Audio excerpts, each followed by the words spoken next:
Olá pessoal, eu sou a professora Thalita, professora de língua portuguesa. E hoje a gente vai relembrar aquelas coisas de última hora, assim, ai, preciso relembrar isso antes de fazer a prova do Enem. Então assim, antes de qualquer coisa, a gente começar a nossa aula, já se inscreva aqui no canal do SAI, segue também nas redes sociais para sempre estar acompanhando e sempre estar ligado no que está acontecendo. Porque toda semana a gente está lançando alguma coisa e agora nessa reta final, então, é super importante que você esteja conectado.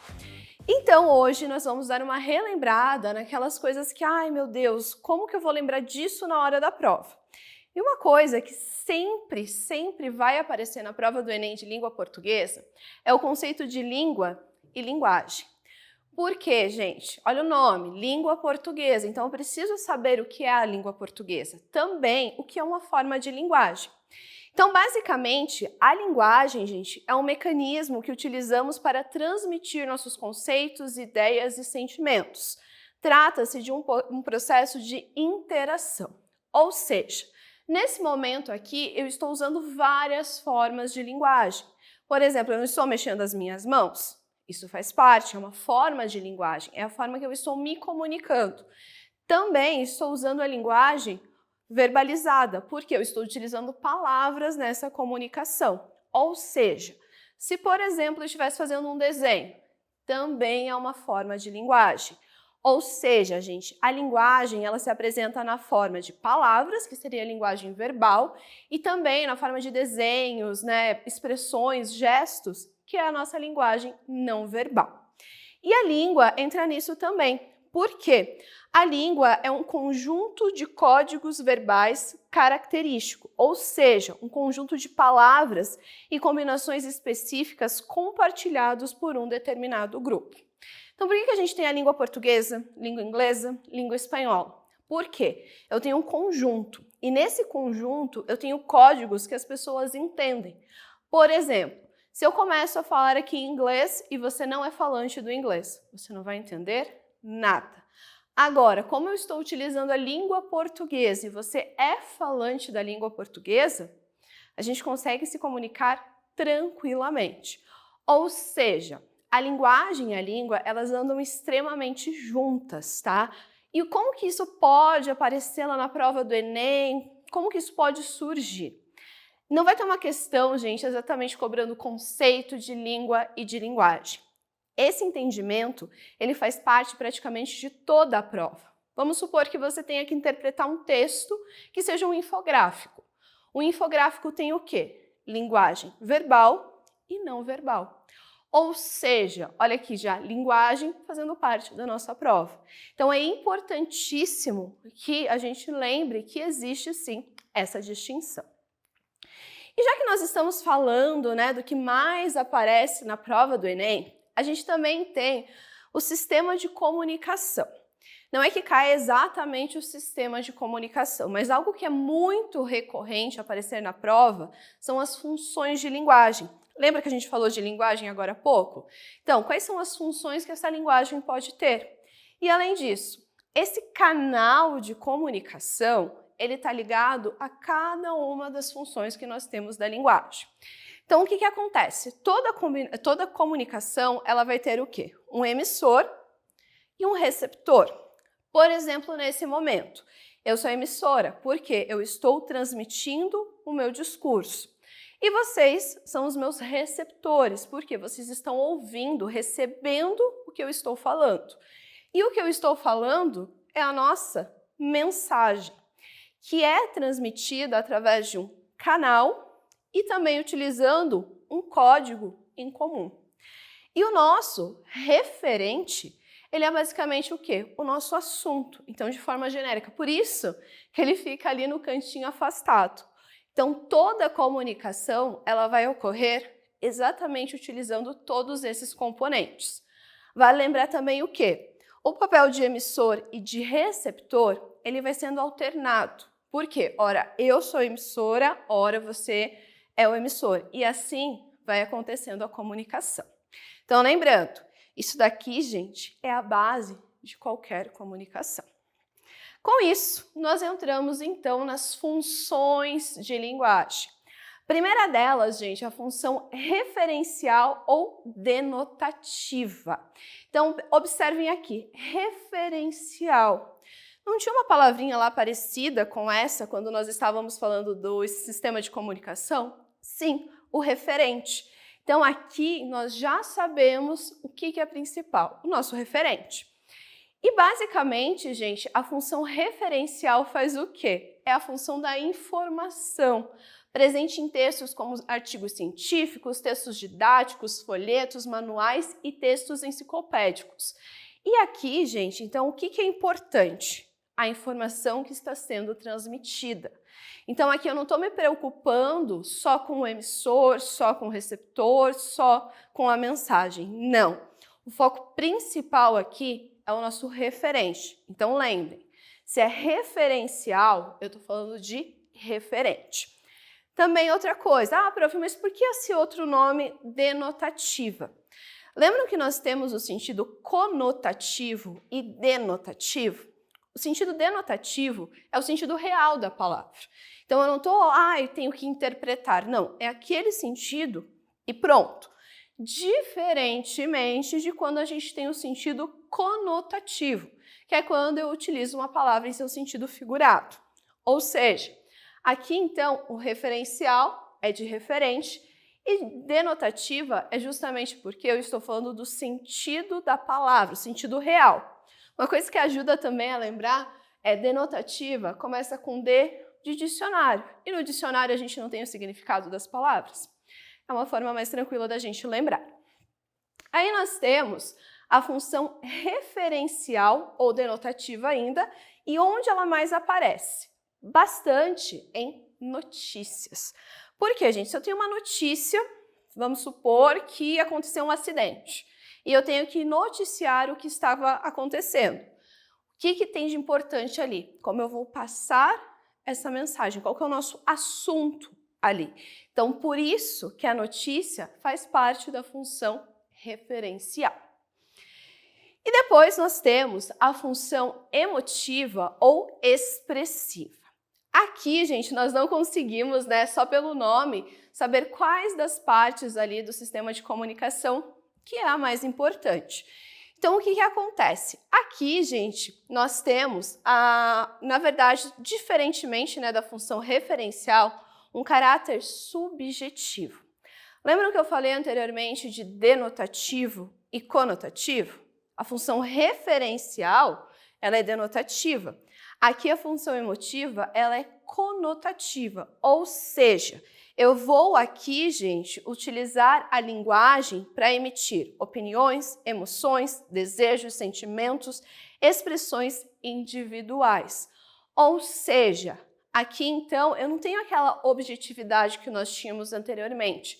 Aqui então eu posso utilizar o sentido figurado. E também, gente, normalmente essa função ela sempre está na primeira pessoa do discurso, ou seja, eu. Aqui se eu estou falando de discurso, então eu estou me preocupando com o nosso emissor. Então o principal aqui é justamente o emissor. Então aqui a gente vai ter o ponto de vista de quem fala ou escreve. Então aqui é o fundamental nessa função de linguagem. A próxima, que muita gente confunde com a função emotiva, é a função poética. Essa daqui, gente, não é exclusiva de poemas, tá? Porque o pessoal vê, poética associa diretamente a poema. Mas não é isso necessariamente que nós temos. Então aqui, gente, eu tenho justamente como objetivo construir uma mensagem que valoriza o tipo em sua elaboração. Ou seja, gente, é um tipo de linguagem onde eu tenho, então, essa valorização do que está sendo passado. Então, normalmente nós vamos ter, obviamente, em textos poéticos. Mas lembrando, gente, também que nós temos em textos em prosa. Tenho certeza que você já ouviu algum professor falando, esse daqui é uma prosa poética. O que seria uma prosa poética? É quando o que está predominando é a função poética. Justamente porque ali eu estou me preocupando com cada palavra que eu estou colocando. Se eu falo que é um texto só em prosa, ele está mais próximo da função referencial, justamente porque ali eu estou escrevendo, eu estou me preocupando em trazer essa informação. Aqui já não. Aqui eu estou me preocupando com cada palavra que eu estou colocando aqui. E aí nós temos a função fática ou de contato. Essa função, gente, é centrada justamente no canal, no nosso veículo de comunicação. Então aqui, gente, a única coisa que a gente quer é justamente manter o ato comunicativo. Como assim? Pensem, por exemplo, você está no elevador e seu vizinho está junto no elevador. Aí, vocês dão um bom dia, tudo bem, o canal foi aberto. Aí vocês estão lá, sabe quando fica aquela coisa esquisita? Você fala, nossa, será que chove hoje? Porque o seu único objetivo é manter esse canal aberto, ou seja, manter essa comunicação. Então, essa função, por isso que ela é chamada de contato também. Por quê? Eu não tenho o objetivo de escrever um poema, passar uma informação. Não, simplesmente eu quero manter o quê? Esse contato. E daí nós temos a função conativa ou apelativa. Nesse caso aqui, gente, o destaque está no emissor, tá? Justamente porque esse emissor, ele tem um objetivo. E não é simplesmente passar uma informação, mas sim, gente, de convencer que você entenda o que ele está falando. Por exemplo, assim, está num debate. Qual que vai ser a função principal desse debate? Vai ser a apelativa, justamente porque eu vou tentar convencer a outra pessoa de que a minha opinião está correta. Então, essa é a ideia aqui da função. Então, gente, é justamente o quê?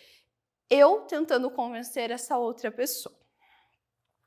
E também, gente, nós podemos ver essa função em textos publicitários, discursos políticos, religiosos, e também a gente observa em cartas argumentativas.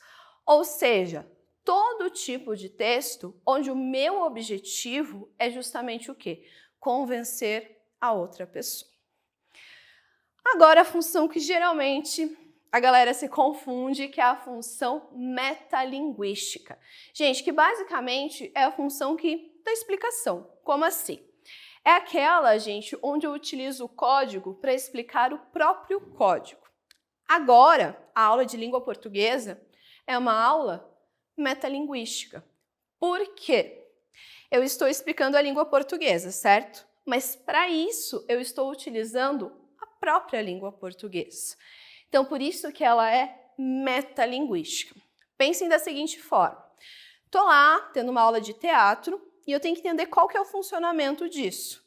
E para explicar o que é o teatro, eu utilizo justamente o quê? O próprio teatro. Então, o objeto que vai ser explicado é o objeto que eu uso para a explicação. Então, por isso que a aula de língua portuguesa é metalinguística. E também, gente, normalmente essas explicações, elas aparecem como? Com algumas palavrinhas, como, ou seja, sendo assim, por exemplo. Justamente porque a forma que nós indicamos, vou começar a explicar, tá? Então, esse também é um ponto bem importante. E aí, gente, encerramos as funções de linguagem.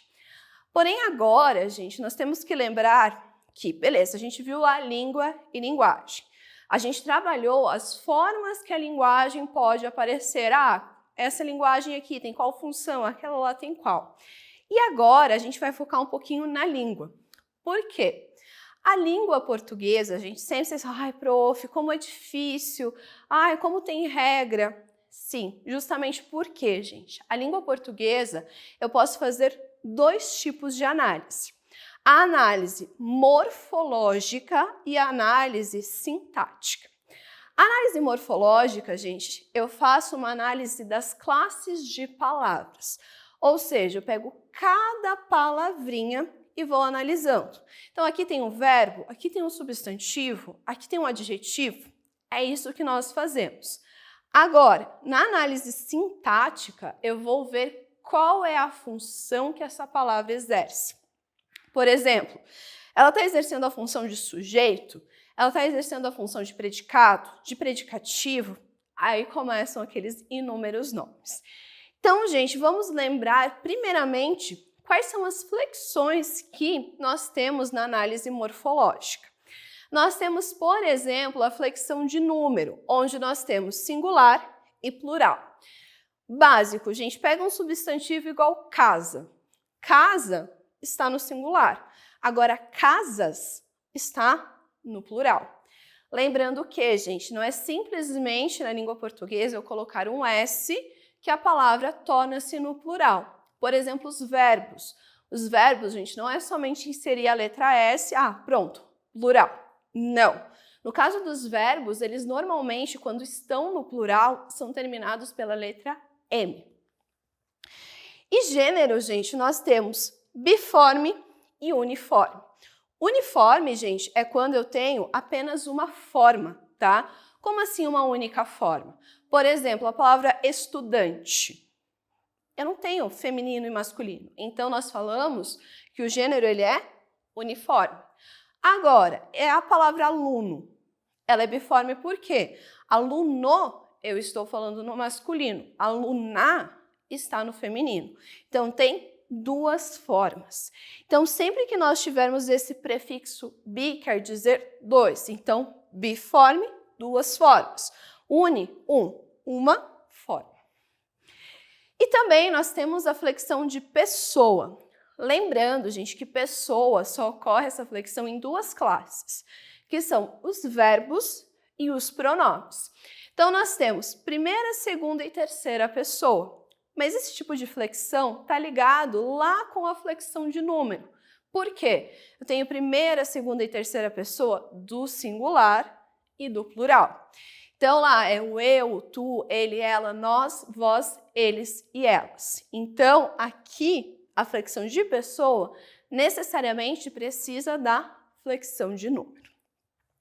E de grau, aqui, nós temos o aumentativo, diminutivo, superlativo e comparativo. Por exemplo, se eu falo casa, casarão, aumentativo. Casinha, diminutivo. O superlativo é quando, por exemplo, falar é o melhor aluno da sala. Por quê? É como se ele fosse o único. E o comparativo é quando, fulano tem uma casa maior do que de ciclano. Porque eu estou comparando os dois. Então, lembrando, aqui no aumentativo e no diminutivo, a gente consegue pegar uma única palavra para colocar. Porém, no superlativo e no comparativo, eu preciso de uma oração para que eu possa analisar se há, então, grau. E também a questão de tempo. Nós temos o pretérito, o presente e o futuro. Gente, eu sei, prof, por que pretérito ao invés de passado? Porque, gente, eles resolveram que ia ser desse jeito, então não adianta a gente querer mudar isso. Mas o pretérito, gente, são coisas que já aconteceram. Nós temos o pretérito perfeito, são coisas que aconteceram no passado e já se encerraram. Pretérito imperfeito, são coisas que aconteceram no passado, mas não se encerraram. E o pretérito mais que perfeito é quando nós temos uma ação que depende da outra que aconteceu no passado antes de outro passado. Essa é sempre o que a galera mais se bate. E o presente são coisas que estão acontecendo agora. Então aqui, gente, eu não tenho nenhuma divisão, é simplesmente presente. E o futuro são coisas que ainda vão acontecer. E daí no futuro nós temos o futuro do pretérito e o futuro do presente. Então aqui o que mais complica a vida de vocês é sempre o pretérito. E a questão de voz, gente, que também é algo exclusivo dos verbos. Nós temos a voz ativa, passiva e reflexiva. Voz ativa, o sujeito pratica a ação. Voz passiva, ele recebe a ação. E a reflexiva, ele pratica e recebe a ação ao mesmo tempo. Por isso que a gente tem o pronome reflexivo, justamente porque ele ajuda aqui quando a gente precisa entender se realmente é a voz reflexiva. E modo verbal, gente, também nós temos duas divisões, modos e modos nominais. Os modos, de modo geral, são o indicativo, é uma certeza. Então, se eu tenho o pretérito perfeito do indicativo, É uma ação que aconteceu no passado, se encerrou e eu tenho certeza. Subjuntivo é uma possibilidade, eu não tenho certeza se aquilo de fato vai acontecer. Então, normalmente aqui a gente usa mais para o futuro. E o imperativo, gente, são ordens. Até uma coisa que difere o imperativo dos outros dois modos é justamente o quê? O imperativo, eu sempre inicio a minha oração pelo verbo, tá? Então, diferentemente do que eu tenho aqui no indicativo e no subjuntivo, o imperativo eu começo então com o verbo. E as formas nominais, gente, são mais simples porque a gente vê só pela terminação. Então, infinitivo são verbos terminados em R. Gerúndio são verbos terminados em NDO. Particípio são verbos terminados em DO. Então, aqui eu sei pelo finalzinho do meu verbo. E aí, relembrando, quais são as classes de palavras? Aqui, gente, eu dividi em palavras que variam e palavras que não variam. Palavras que variam. Substantivo. Por quê, gente? Ocorre flexão. Lembrando que substantivo é aquilo que dá nome. Então, por exemplo, se eu uso cabelo. Cabelo, gente, é um substantivo. O adjetivo, diferentemente do substantivo, ele dá características. Então, por exemplo, eu falo cabelo escuro. Cabelo é o meu substantivo, escuro é o meu adjetivo. Verbo, ele vai indicar ação, estado e fenômeno da natureza. Então, gente, não fiquem só verbo é sempre ação. Porque se, por exemplo, eu coloco chover, chover é um verbo e ele está indicando um fenômeno da natureza. Então, só cuidado com isso. Artigo, normalmente, eles estão juntos com o substantivo. Essa, gente, é a menor classe de palavras que nós temos na língua portuguesa. Por quê? É o a, o as, o, os, uns, uma, umas. Então, é a menor classe que nós temos. E o artigo, gente, ele é bem importante porque ele é o responsável por tornar uma palavra substantivada. Como assim? Azul normalmente é um adjetivo, certo? Mas se eu coloco o artigo o na frente, essa palavra azul, ela deixa de ser um adjetivo e é classificada como um substantivo, tá? Numeral indica quantidades e o pronome, gente, é a palavrinha que eu vou utilizar para conjugar o meu verbo. E aí nós temos as palavras que não possuem variação, que são o advérbio, que indica uma circunstância, pode ser uma circunstância de lugar, de tempo. Preposição, está ali para ligar as palavras. Conjunção também é um elemento de ligação, mas ele liga as orações. E a interjeição, gente, traz expressividade para o nosso texto. Então, se eu coloco lá, meu Deus, é uma interjeição. E aí, falando da análise sintática, a gente tem que lembrar o quê? Nós temos os termos essenciais da oração. Toda oração tem que ter o quê? Sujeito e predicado. Sujeito é sobre quem se declara alguma coisa. Predicado é o que é declarado a respeito do sujeito. Aí vocês devem estar pensando, prof, tá, mas não tem oração sem sujeito, que o sujeito é inexistente, como choveu ontem? Sim, mas, gente, ainda assim nós colocamos o sujeito como um termo essencial dessa oração. Aí também nós temos os termos integrantes, que nós temos os complementos verbais e nominais. E aqui, gente, lembram das preposições que eu falei para vocês anteriormente? Aqui elas são essenciais. Por quê? Por exemplo, de complemento verbal tem objeto direto e objeto indireto. O que vai diferenciar um de outro? Vai ser justamente a presença da preposição. O agente da passiva, gente, é quando eu pego uma frase, por exemplo, na voz ativa. O motorista bateu o carro. Quem praticou a ação foi o motorista. Mas se eu coloco ela na voz passiva, fica como? O carro foi batido pelo motorista. Então, o que acontece? Esse agente aqui é quem praticou a ação na voz passiva. Por isso, gente, que ele é escrito junto, tá? Porque aqui eu estou falando de agir, então por isso que é dessa forma.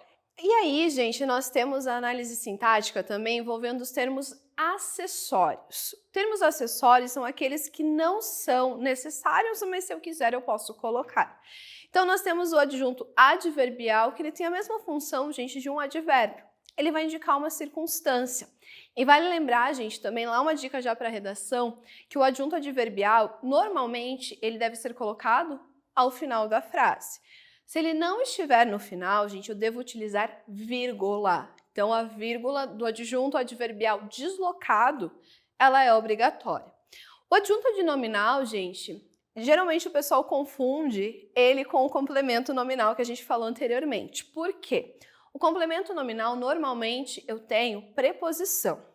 E o adjunto, gente, não. Então, o que acontece? Por exemplo, lá a frase que eu usei para explicar a gente da passiva. O motorista bateu o carro. Nosso sujeito é o motorista. O núcleo desse sujeito é motorista. E essa palavrinha ali, o que sobrou, ela é justamente o quê? O nosso adjunto adnominal. Então, gente, o adjunto são aquelas palavrinhas que sobram ali no sujeito. E nós temos o aposto. O aposto, gente, ele é uma parte da oração que eu posso retirar sem prejuízo nenhum ao sentido. E esse aposto, ele deve estar entre vírgulas, parênteses ou travessões. Bom, gente, falei um monte de coisa. O que a gente tem que lembrar sempre na prova de língua portuguesa do Enem? Leiam o enunciado. Porque as provas sempre têm textos gigantes. Então veja se há necessidade de que você leia todo o texto. Porque às vezes não precisa, às vezes é só um trecho, eles especificam, no segundo parágrafo do texto. Aí você lê somente o segundo parágrafo. Por quê? No dia que tiver a prova de língua portuguesa, você também terá redação, você terá ciências humanas. Então é importantíssimo que vocês façam o quê? Se organizem. Então, o que vocês puderem ganhar de tempo fazendo essas questões é essencial. Então, sempre vá para o enunciado. E também, gente, lembrando que língua portuguesa, uma palavra muda o sentido de tudo. Então, foquem também na questão das conjunções, é algo que sempre aparece no Enem. Então, o mas dá a ideia de oposição. Por quê, gente? Sempre o Enem tem uma questãozinha onde envolve a conjunção. Então, são alguns pontos que são essenciais. E, além disso, vá tranquilo, faça a prova com calma, justamente porque você está preparado e vai dar tudo certo. Mas antes, não esqueçam de se inscrever aqui no canal, curtir esse vídeo e seguir também o Sai nas outras redes sociais. Bom, gente, boa sorte no Enem e, quem sabe, nos falamos em breve. Até mais! E aí, galera, beleza? Professor Lúcio Skywalker aqui com você. Seguinte, tem um convite muito especial para fazer. Domingo, às 20 horas, vai rolar o Gabarito ao Vivo do Missão Enem. Essa semana de revisão, esses videozinhos que vocês viram aí ao longo do ano no Sai Digital, vai estar aquele time de feras, todo mundo aqui reunido domingo para discutir e comentar com você a prova do Enem. Às 20 horas, logo após a prova, todo mundo reunido para tirar as suas dúvidas da prova aqui. Então não esqueça, domingo, 20 horas, Gabarito ao Vivo, Missão Enem do Sai Digital, lá no nosso canal do YouTube. Espero vocês, hein?